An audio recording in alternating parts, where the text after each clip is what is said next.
नमस्कार विद्यार्थी मित्रों, आज के इस वीडियो में आप सभी का स्वागत है। आज हम हिंदी व भारती 12वीं कक्षा के अंतर्गत आने वाले व्याकरण विभाग में से रस के भेद तथा उसके उदाहरणों का अध्ययन करेंगे।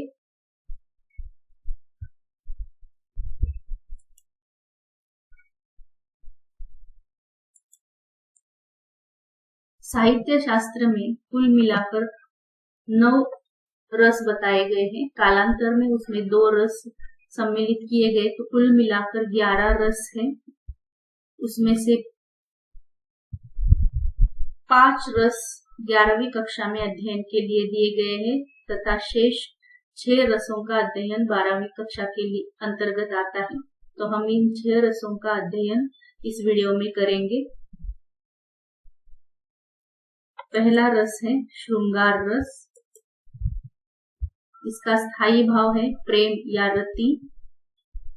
इसकी परिभाषा इस प्रकार है, जहां नायक और नायिका अथवा स्त्री पुरुष की प्रेम पूर्ण चेष्टाओं क्रियाकलापों का श्रृंगारिक वर्णन हो, वहां श्रृंगार रस की व्यंजना होती है। उदाहरण इस प्रकार है। पहला उदाहरण है, राम के रूप निहारती जानकी, कंगन के नग की परछाई, याते सभी सूदी भूल गई, कर टेकी रही पल टारत नहीं। इस उदाहरण में तुलसीदास जी कहते हैं कि श्री राम है वो दूल्हे के रूप में है और सीता सुंदर दुल्हन के रूप में है, और इस शुभ अवसर पर जानकी जी है वो अपने हाथ के कंगन के नग में श्री राम की परछाई देख रही है, और श्री राम जी का रूप सौंदर्य देखकर वो अपनी सुध-बुध खो बैठी है, और वो बिना पलक के झपकाए तथा बिना हाथ को हिलाए उनकी तरफ एकटक देख रही है। इसका वर्णन यहाँ पर किया गया है। यहाँ पर हमें सीता के मन का प्रेम भाव नजर आ रहा है, इसके लिए ये श्रृंगार रस, यहाँ पर श्रृंगार रस की उत्पत्ति हो रही है। दूसरा उदाहरण है श्रृंगार रस का, कहत नटत रिजत खिजत, मिलत खिलत लजियात, भरे भोन में करत है नैनन ही सोबात। इन पंक्तियों में बिहारी जी ने नायक नायिका का वर्णन किया है कि एक भरे भवन में नायक नायिका है और वो अपने नैनों के इशारों से बात कर रहे हैं, और यहाँ पर वो कुछ कह रहे हैं, रिझा रहे हैं एक दूसरे को, खिज उत्पन्न कर रहे हैं, और इस नेत्रों के आदान प्रदान से वो दोनों बातें कर रहे हैं। कभी वो प्रसन्नता से खिल उठते हैं, कभी लज्जित होते हैं। तो ये प्रेम पूर्ण विविध चेष्टाओं का वर्णन इसमें किया गया है, इसलिए यहाँ पर इन पंक्तियों में श्रृंगार रस की उत्पत्ति हो रही है। अगला उदाहरण है, मेरे तो गिरिधर गोपाल दूसरा न कोई, जाके सिर मोर मुकुट मेरा पति सोई। ये पंक्तियां मीराबाई जी ने लिखी हुई है। मीराबाई श्रेष्ठ कृष्ण भक्त कवियत्री थी। वो बचपन से ही कृष्ण को अपने पति के रूप में चाहती थी, और उन्होंने इसमें वही कहा है कि जो गिरिधर गोपाल है यानी कृष्ण है वो वही उनके पति है और कोई दूसरा नहीं है। तो इसलिए यहाँ पर भी श्रृंगार रस की व्यंजना हो रही है। अगला उदाहरण है, हुए थे नैनों के क्या इशारे, इधर हमारे उधर तुम्हारे, चले थे अश्कों के क्या फव्वारे, इधर हमारे उधर तुम्हारे। इन पंक्तियों में भी श्रृंगार रस की व्यंजना होती है। यहाँ पर भी नायक नायिका के प्रेम पूर्ण चेष्टाओं का वर्णन किया गया है, इसके लिए ये श्रृंगार रस के अंतर्गत आती है। तो इस प्रकार यह श्रृंगार रस है तथा उसके उदाहरण हमने देखे। अगला रस है रौद्र रस। का स्थायी भाव है क्रोध। इसकी परिभाषा इस प्रकार है, जहां पर किसी के असह्य वचन अपमानजनक व्यवहार के फलस्वरूप हृदय में क्रोध का भाव उत्पन्न होता है, वहां रौद्र रस उत्पन्न होता है। उदाहरण देखते हैं हम। पहला उदाहरण है, श्री कृष्ण के वचन सुन अर्जुन क्रोध से जलने लगे, सब शोक अपना भूलकर करतल युगल मलने लगे। यहाँ पर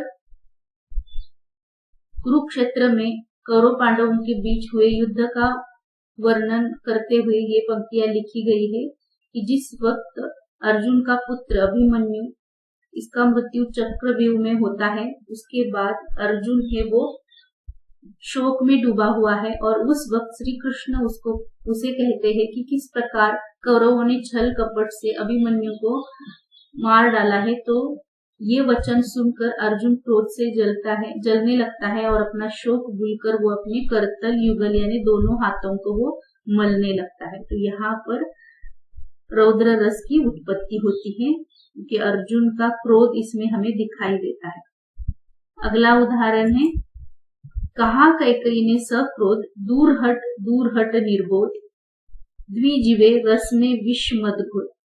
इन पंक्तियों में रामायण का एक प्रसंग वर्णित किया गया है कि जिसमें कैकई की दासी है मंथरा, वो उसको कह रही थी कि राजा दशरथ ने राम को राजा बनाने की घोषणा की है। तो मंथरा उस वक्त कैकई को कह रही है कि वो राजा बनने का अधिकार तो भरत को है, तो वो भरत का राजा बनना चाहिए और राम को वनवास मिलना चाहिए। ये बातें जब मंथरा कर रही थी उस वक्त कैकई को क्रोध आता है और वो उसको धुतकारती है, क्रोध में कहती है कि तू दूर हट जाए यहाँ से, द्विजीवे रस में विष मत घोल। कि यहाँ पर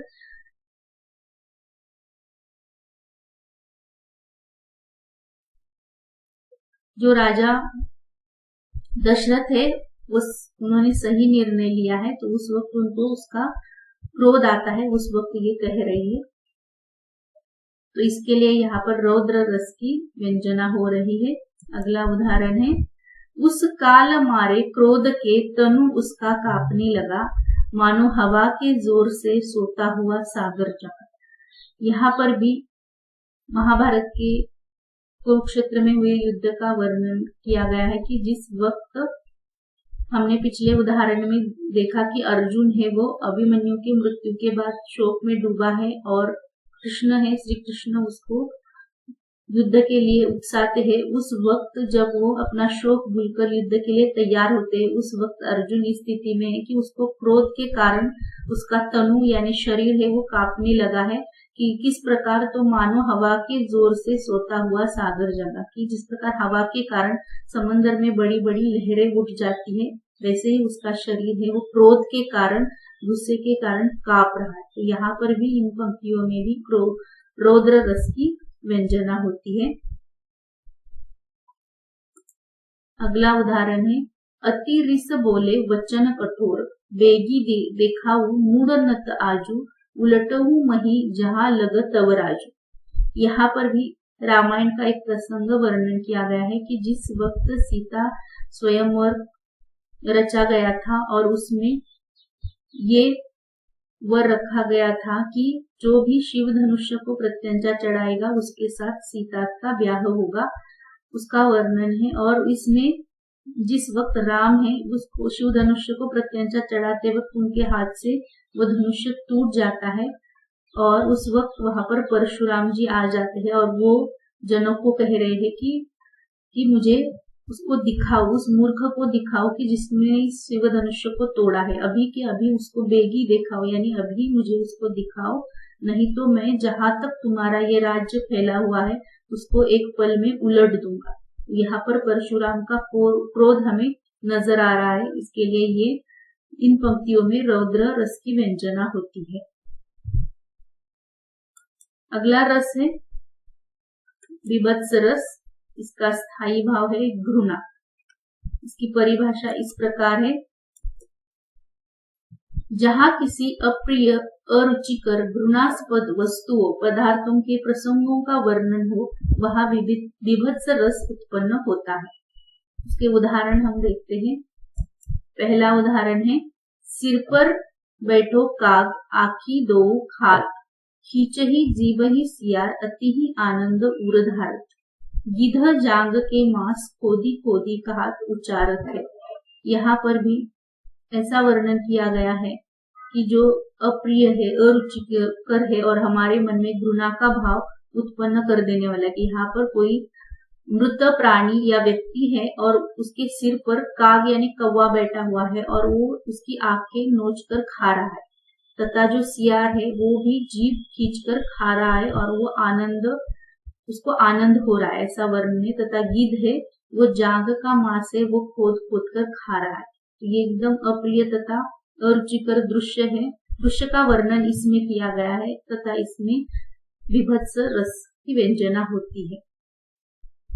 अगला उदाहरण है, सुडुक सुडुक घाव से पिल्लू यानी मवाद निकाल रहा है, नासिका से श्वेत पदार्थ निकाल रहा है। यहाँ पर भी ऐसा वर्णन किया गया है कि जख्म है, घाव है और उस घाव में से मवाद निकाल रहा है और नासिका से यानी नाक से श्वेत पदार्थ भी निकाल रहा है। तो ये भी एकदम दृश्य है वो घृणास्पद है। इसके लिए यहाँ पर विभत्स रस की व्यंजना होती है। विभत्स रस का तीसरा उदाहरण इस प्रकार है, आंखें निकाल उड़ जाते, क्षण भर उड़ कर आ जाते, शव जीभ खींच कर कौवे चुभला चुभला कर खाते, भोजन में श्वान लगे मुर्दे ते भू पर लेटे।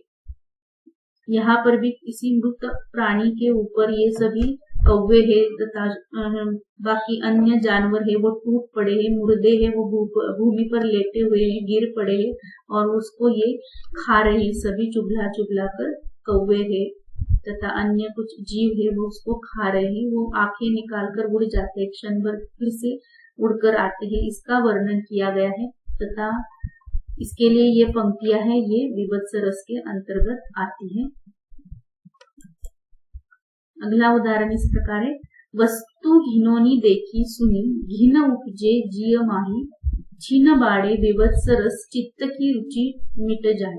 यहाँ पर भी अगर हम कोई घिनौनी वस्तु देखते हैं तो हमारे मन में घृणा का भाव उत्पन्न होता है और फिर विभत्स रस की उत्पन्न होता है और हमारी रुचि है वो मिट जाती है, ऐसा वर्णन है। इसके लिए ये भी विभत्स रस के अंतर्गत आते हैं। अगला रस है अद्भुत रस। इसका स्थायी भाव है आश्चर्य। परिभाषा इस प्रकार है,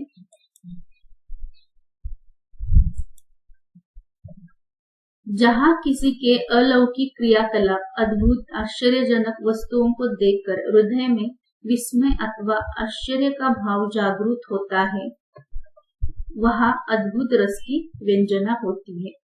इसके उदाहरण इस प्रकार है,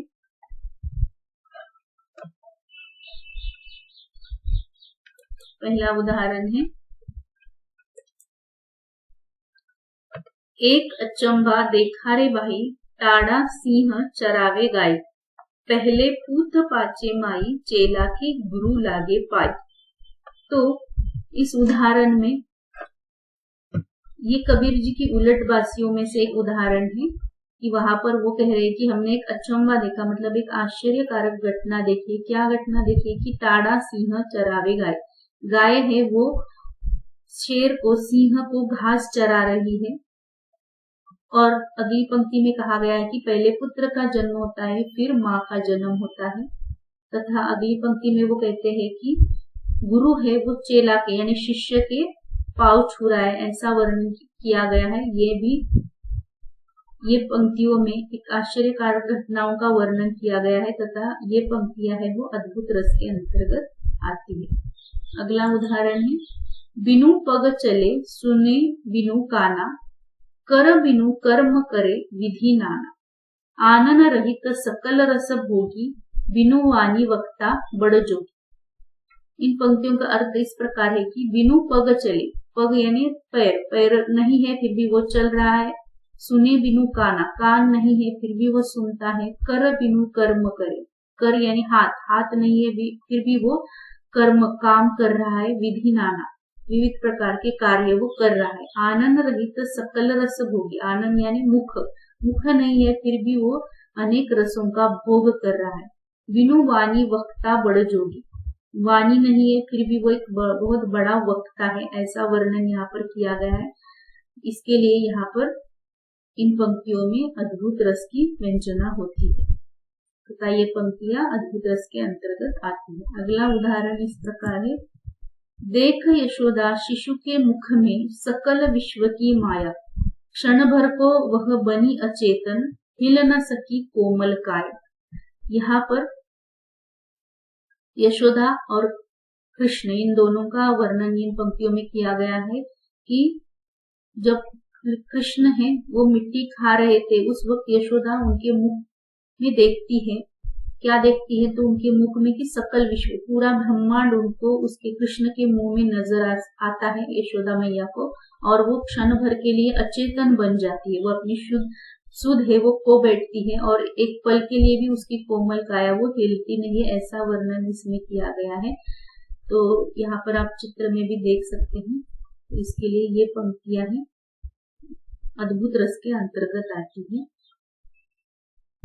अगला उदाहरण है। हनुमान की पूंछ में लगन पाई आग, सगरी लंका जल गई, गए निशाचर भाग। इन पंक्तियों में ऐसा वर्णन किया है कि जब हनुमान जी है वो लंका में गए थे और उस वक्त रावण के दरबार में उसको सजा सुनाई जाती है, उनके पूंछ में आग लगा दी जाती है, लेकिन उनकी पूंछ में तो हनुमान जी की आग लग नहीं पाती है, लेकिन उसी आग से वो सब लंका जला देते हैं और वहां के जो निशाचर है यानी राक्षस है वो वहां से भाग जाते हैं। ऐसा वर्णन इन पंक्तियों में है। ये भी बहुत आश्चर्यकारक घटना है कि उनके पूंछ में तो आग लगी नहीं पाई, उनकी पूंछ तो जली नहीं, लेकिन सारी लंका है वो जल गई। इसके लिए ये पंक्तियों में अद्भुत रस की व्यंजना होती है। अगला रस है शांत रस। इसका स्थायी भाव है निर्वेद। इसकी परिभाषा इस प्रकार है। जहां भक्ति, नीति, ज्ञान, वैराग्य, धर्म, दर्शन, तत्वज्ञान अथवा सांसारिक नश्वरता संबंधी प्रसंगों का वर्णन हो, वहां शांत रस उत्पन्न होता है। इसके उदाहरण इस प्रकार हैं। माला फेरत जुग भया गया न मन का फेर, कर का मन का डारी के मन का फेर। इन पंक्तियों में ऐसा वर्णन किया गया है कि माला फेरत हाथ में माला लेकर भगवान का नाम जपते हुए एक युग बीत गया है, लेकिन मन का फेर गया नहीं। मन है वो अभी भी सांसारिक नश्वरता में डूबा हुआ है, तो वो मन का फेर है वो जाना चाहिए। सिर्फ हाथ में लिए माला है उसको फेरने से कुछ नहीं होगा, ऐसा वर्णन इसमें किया गया है। इसके लिए ये पंक्तियों में शांत रस की व्यंजना हो रही है। अगला उदाहरण है। माटी कहे कुमार से, तू क्या रोंदे मोहे, एक दिन ऐसा आएगा मैं रोंदूंगी तोहे। यहाँ पर कबीर जी ने ये कहा है इन दोहे में कि माटी है, मिट्टी है, वो कुम्हार से कह रही है कि तू मुझे अभी रोंद रहा है, लेकिन एक दिन ऐसा आएगा कि तुम्हारा शरीर है वो मिट्टी में ही मिल जाने वाला है। यहाँ पर भी ज्ञान की बातें कही गई है, इसके लिए ये पंक्तियां शांत रस के अंतर्गत आती है। अगला उदाहरण है। जब मैं था हरि नाही, अब हरि है मैं नाही, सब अंधियारा मिट गया, जब दीपक देखा माही। इसमें कबीरदास जी ने ऐसा वर्णन किया है कि जब मेरे अंदर अहंकार था तब मेरे हृदय में हरि या ईश्वर का वास नहीं था, लेकिन अब मेरे हृदय में ईश्वर का वास है तो अहंकार मिट गया है। और जब मैंने गुरु रूपी दीपक को अपने अंदर पाया है तब से मेरे अंदर का अंधकार है वो खत्म हो चुका है, ऐसा वर्णन इसमें किया है। इसके लिए ये पंक्तियां भी शांत रस के अंतर्गत आती है। अगला उदाहरण है। मन रे तन कागज का पुतला, लागे बूंद विनसी जाए, छिन में गर्भ करे क्यों इतना। यहाँ पर ऐसा वर्णन है कि मन कह रहा है कि तन है वो कागज का पुतला है। जिस प्रकार कागज है वो एक पल में उसका विनाश हो जाता है, वैसे ही हमारा तन भी है।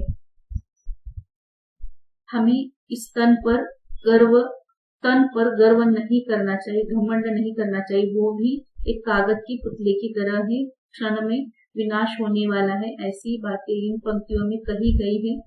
इसके लिए ये पंक्तियां भी शांत रस के अंतर्गत आती है। इसमें निर्वेद का भाव उत्पन्न होता है, इसके लिए ये शांत रस के अंतर्गत आती है। अगला रस है भक्ति रस। इसका स्थायी भाव है भक्ति। इसकी परिभाषा इस प्रकार है, जहाँ ईश्वर अथवा अपने इष्ट देवता के प्रति श्रद्धा, अलौकिकता, स्नेह, विनयशीलता का भाव हृदय में उत्पन्न होता है, वहाँ शांत रस उत्पन्न होता है। इसके उदाहरण इस प्रकार है। पहला उदाहरण है, तू दयालु दीन हो, तू दानी हो भिकारी, भिकारी हो प्रसिद्ध पातकी, तू पाप पुंजारी।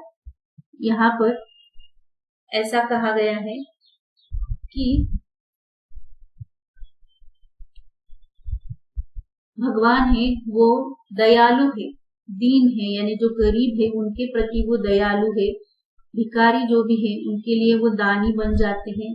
वो प्रसिद्ध, कितना भी प्रसिद्ध पापी व्यक्ति क्यों ना हो, उसका तुम उद्धार करते हो। जो भी तुम्हारे शरण में आते हैं, भगवान की शरण में जो भी आते हैं वो उनका उद्धार करते हैं भगवान। ऐसा वर्णन यहाँ पर किया है। भगवान के प्रति श्रद्धा का भाव यहाँ पर दिखाया गया है इन पंक्तियों में। इसके लिए ये पंक्तियां भक्ति रस के अंतर्गत आती है। अगला उदाहरण है, समदर्शी है नाम तिहारो सोई पार करो, एक नदिया एक नार कहावत मैलो नीर भरो, एक लोहा पूजा में राखत एक घर बधिक पर, सो दुविधा पारस नहीं जानत कंचन करत खरो। ये पंक्तियां सूरदास जी द्वारा लिखी गई हैं। सूरदास जी कृष्ण भक्त कवि थे। उन्होंने श्री कृष्ण को कहा है कि आप समदर्शी हो, सबको समान नजरों से देखने वाले हो। एक नदिया एक नार कहावत, एक नदी है एक नार है यानी नाला है, दोनों ही मैलों तक दूर दूर तक नीर यानी पानी भरकर लेकर जाते हैं, लेकिन जिस वक्त वो समंदर मिल जाते हैं तो दोनों को अलग कर पाना मुश्किल होता है। वैसे ही आपके पास जो भी पापी हो या पुण्यवान व्यक्ति हो, जो भी आपके शरण में आते हो, उनको आप सहारा देते हो, उनका उद्धार करते हैं। एक लोहा पूजा में राखत एक घर बधिक पर। यहाँ पर ऐसा है कि जो लोहा है उसको पूजा में भी रखा जाता है, लेकिन लोहा है वही घर को भी बर्बाद कर देने का कारण बन जाता है। तो दोनों तरफ से लोहे का हम उपयोग कर सकते हैं, लेकिन वो किस प्रकार करना है ये हमारे हाथ में है। सो दुविधा पारस नहीं जानत कंचन करत खरो। पारस जो पत्थर है वो किसी दुविधा में नहीं होता है, उसके पास जो आता है उसको वो सोना बना देता है। तो वैसे ही भगवान को वो कहते हैं कि आप है। यहाँ पर सूरदास जी की भक्ति भाव हमें नजर आता है इन पंक्तियों में। इसके लिए ये भक्ति रस के अंतर्गत पंक्तियां आती है। अगला उदाहरण है, उलट नाम जपत जग जाना, वाल्मीकि भय ब्रह्म समान। यहाँ पर इन पंक्तियों में ऐसा वर्णन किया गया है कि जो वाल्मीकि है ये राम का उल्टा नाम जपते थे, फिर भी वो ब्रह्म में समा गए, इसलिए ये भी भक्ति रस के अंतर्गत आते हैं पंक्तियां। अगला उदाहरण है, एक भरोसा एक बल, एक आस एक विश्वास एक राम, घनश्याम हित चातक तुलसीदास। यहाँ पर तुलसीदास जी कहते हैं कि मुझे अपने जो भगवान है श्री राम पर पूरा भरोसा है, वही मेरा एक बल है, एक आशा है, उन्हीं पर मेरा अटूट विश्वास है। ठीक वैसे ही कि जिस प्रकार स्वाति नक्षत्र के जल को पीकर चातक पक्षी तृप्त होता है, वैसे ही मेरे लिए जी श्री राम है वो स्वाति नक्षत्र का जल है और मैं चातक पक्षी हूँ। ऐसा वर्णन इसमें तुलसीदास जी ने किया हुआ है। उनके प्रति स्नेह भाव यहाँ पर नजर आता है भगवान के प्रति। इसके लिए इन पंक्तियों में भक्ति रस की व्यंजना होती है। तो इस प्रकार हमने ये 6 रसों का अध्ययन किया हुआ है। मुझे आशा है कि आप ये रस अच्छी प्रकार से समझ गए हैं।